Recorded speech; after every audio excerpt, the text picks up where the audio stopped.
Jesus não está falando para a sua igreja que ele remiu, que ele deu seu sangue por ela. Porque ele veio para salvar.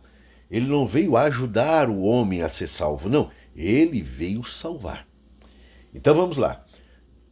Na primeira epístola de João, tá? Você pode conferir lá. É o capítulo 1, versículo 9, se não me foge a memória. Está escrito que é impossível. E quem pôs essa palavra não foi João. Nós sabemos que a palavra de Deus ela é inspirada, ela é verbalmente também projetada por Deus. Os discípulos não criaram termos da sua cabeça, não.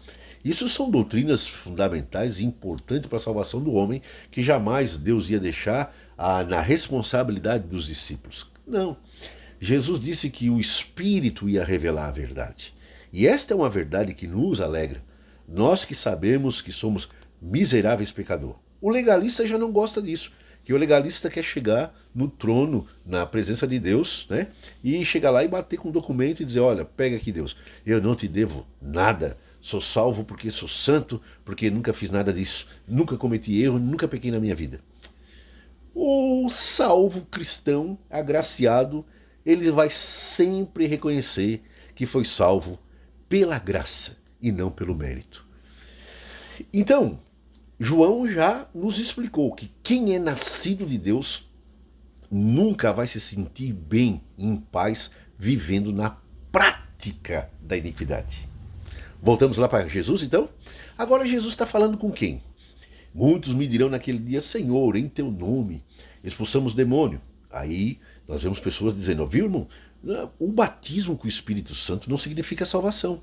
Porque Jesus disse que naquele dia muitos dirão, Senhor, em teu nome expulsamos demônio. A pessoa não precisa ser batizada com o Espírito Santo para expulsar demônios. Não, ele não está dizendo que é isso. E não é necessário ser batizado com o Espírito Santo para expulsar demônio. Então aqui Jesus não está desprezando o batismo com o Espírito Santo, como é o caso de algumas pessoas que desprezam por interpretar errado essa parte da palavra.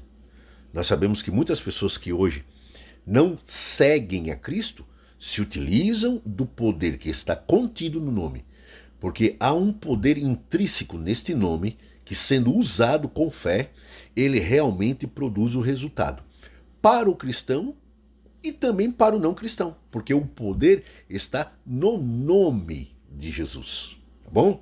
Então não precisa ser batizado. Não também há necessidade de você desprezar os dons e o batismo de Deus por causa da falta de entendimento bíblico. Segundo, em teu nome nós profetizamos, e aí nós já nos vem na memória aquele modelo do profeta pentecostal, que fala 1000 línguas estranhas e uma palavra em português profetizando.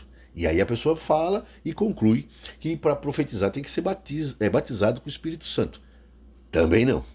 Se você analisar, a palavra profecia não significa predição do futuro somente.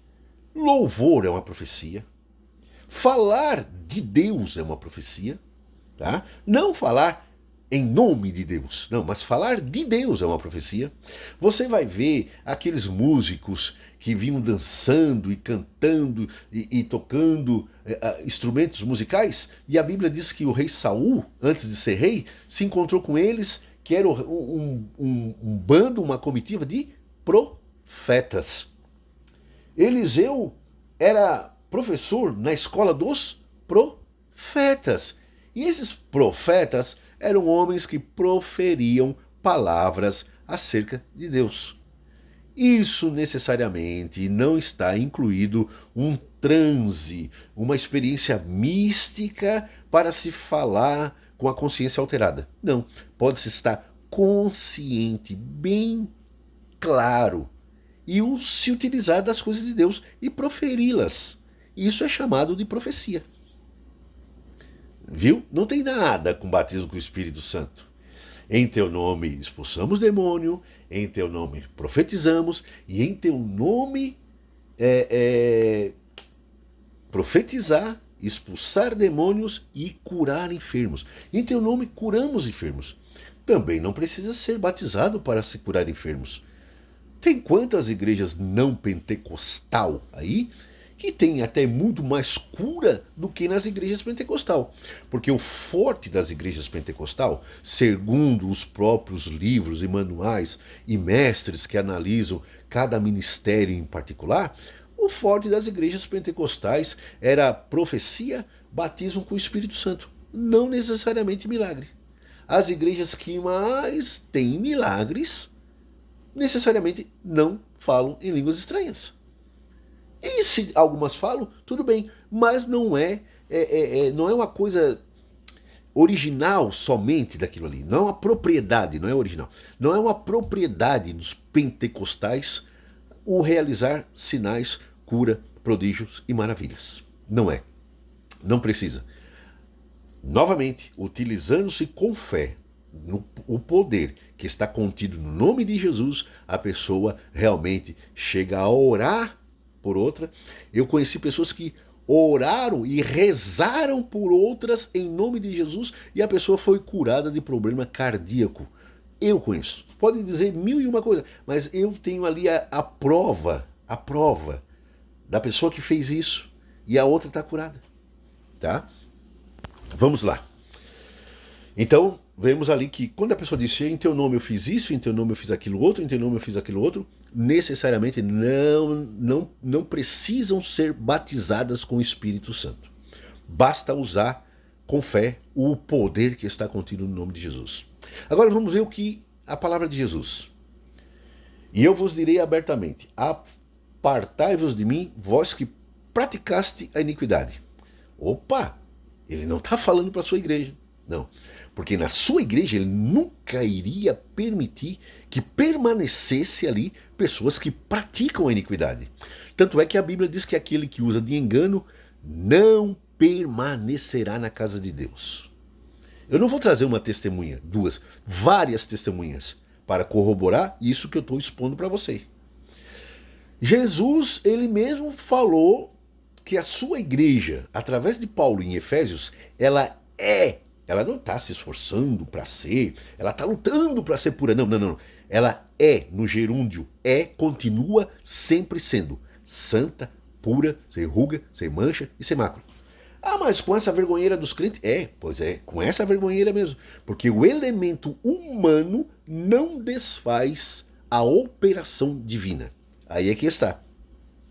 Tudo que está na igreja foi previsto por Jesus. Ele mesmo disse, não arranque o joio, deixa aí. Deixa crescer tudo junto. Tá? Paulo, se despedindo dos irmãos de Efésios, ele disse, olha, vai vir lobos devoradores de fora e do meio de vocês também vai surgir lobos devoradores. Do meio de vós quem? A igreja, a verdadeira igreja. E eu sempre costumo dizer, a verdadeira igreja ela tem lobos devorador, ela tem joio, ela tem falsos irmãos. A igreja que não tem isso não é a verdadeira igreja. Porque Paulo e Jesus falaram que do meio da verdadeira igreja iria surgir esses indivíduos. Então, a igreja ela é pura, santa, sem ruga e sem mácula. Não por causa do esforço dos elementos humanos que estão, mas sim pelaquilo conquistado por Cristo na cruz do Calvário. Então não é para a igreja que Jesus está falando, vós que praticaste a iniquidade. Apartai-vos de mim que não vos conheço. Não conhece o que? A pessoa? A personalidade? Então, se o Senhor não conhece, ele não é Deus, porque Deus é onisciente. Ele conhece. Ora, João disse que ninguém precisava explicar para Jesus o que era o homem, porque ele bem conhecia o que havia dentro do homem. Viu? Se você não apelar para a exposição consciente, você vai fazer uma salada de fruta, vai confundir os outros e se confundir também, não sabendo se o sacrifício de Cristo tem tanto poder assim, ou se tem um poder pequeno, ou se precisa da nossa ajuda. Vai ficar perdidinho. Quando ele diz não vos conheço, ele não está falando que não tem um conhecimento do ser, das atitudes, dos pensamentos. Não é isso que ele está falando. Ele não está falando que não conhece a composição daquele ser, quem é ele, como é que ele era, se é nervoso, se é calmo. Não é isso. A palavra conhecer ali não significa epistemologia. Não significa aquela introspecção profunda que desnuda todo o ser que está perante ele. Não é isso. Vamos ver. E conheceu Adão a Eva, e esta gerou um filho. E conheceu o fulano a sua esposa, e esta lhe gerou um filho. E conheceu o fulano a sua esposa, e conheceu o fulano. A palavra conhecer na Bíblia é usada para relacionamento e íntimo e do mais alto nível, que é a relação entre um homem e uma mulher. Então, quando Jesus diz que não conhece, não é que ele não tem conhecimento empírico daquela pessoa. Não é que ele não conhece o ser. Ele está falando que não tem relacionamento. Que aquelas pessoas nunca tiveram um relacionamento com ele. Que aquelas pessoas não fazem parte da sua igreja. Que aquelas pessoas não nasceram de novo. Que aquelas pessoas não nasceram de Deus. Por isso não tem a semente que permanece nelas. E por isso elas viveram confortavelmente na prática da iniquidade. Mesmo usando o poder que estava dentro do nome de Jesus. E fazendo aqueles sinais. Então, quando Cristo diz que não conheceu, ele estava querendo dizer, não, nós não temos comunhão. Tu não vive na minha presença, tu não dobra os joelhos, tu não tem uma vida de busca regular. Tu não é um cristão. Tu não foi batizado, porque está escrito que quem crê e for batizado, né? Aí deixamos as exceções para o lado, né? O ladrão da cruz, que não foi batizado, tá? Foca, tá? Não deixa assim, não deixa assim um negócio se abrir na mente e perder o foco. Foca. Deixa as exceções. Vamos para a regra. Quem crê e for batizado. Então Jesus está dizendo que não foram batizadas, não fazem parte da igreja, não fazem parte da noiva. Vieram dizendo, pensando que por terem usado com fé o poder que estava no nome do Senhor, aquilo iria abrir a porta da salvação. Não. Jesus mesmo disse que quem crê e tem que confessar o seu nome como Salvador, tem que ser não só Senhor, não só Salvador, mas Senhor. Senhor e Salvador.